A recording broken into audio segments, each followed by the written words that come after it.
ঘুমানোর মাঝখানে ফোন করা, রাগ, দুঃখ, যন্ত্রণা সব একদিকে। আর এই ডেলিভারি দাদা যখন ফোন করে বলে নিচে নেমে এসো পার্সেল আছে, সেই মজা একদিকে।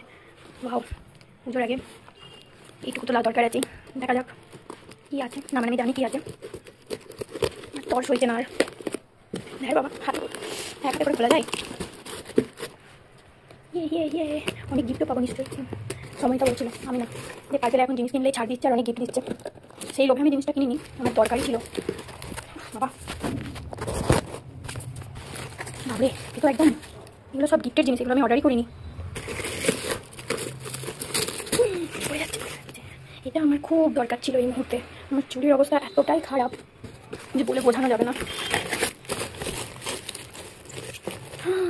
এটা ফ্রি, এটা ফ্রি, কিছু বলার নেই।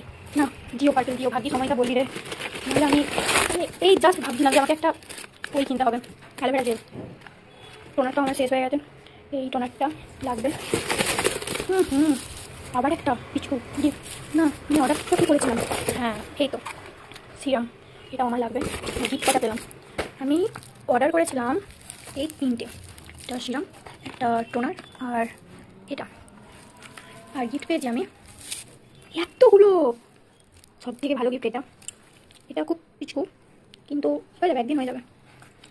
এই একদিন কি বলছি, এটা তো অয়েল। না এটা অনেকদিন হয়ে যাবে, আমি তো তেল মাখি না মাথায়। আমি তেল দিও না, তেল মাখিও না। যাই হোক, এটা কি মামার তেল, ভিটামিন সি। ভিটামিন সি আমার মুখে সহ্য হয় না, ঠিক আছে স্বাধীনটা মাখিয়ে দেবো। আর এটা কি, এটা ঢাকা দিয়ে দিয়েছে, কি পরে দেখবো না। আচ্ছা হেয়ার লস, এটাও কিছু একটা শ্যাম্পু ট্যাম্পু হবে। আমি এতগুলো গিফট মানে গিফট পেয়েছি, ফ্রিতে পেয়েছি, খুব খুশি হয়েছি। বাউ।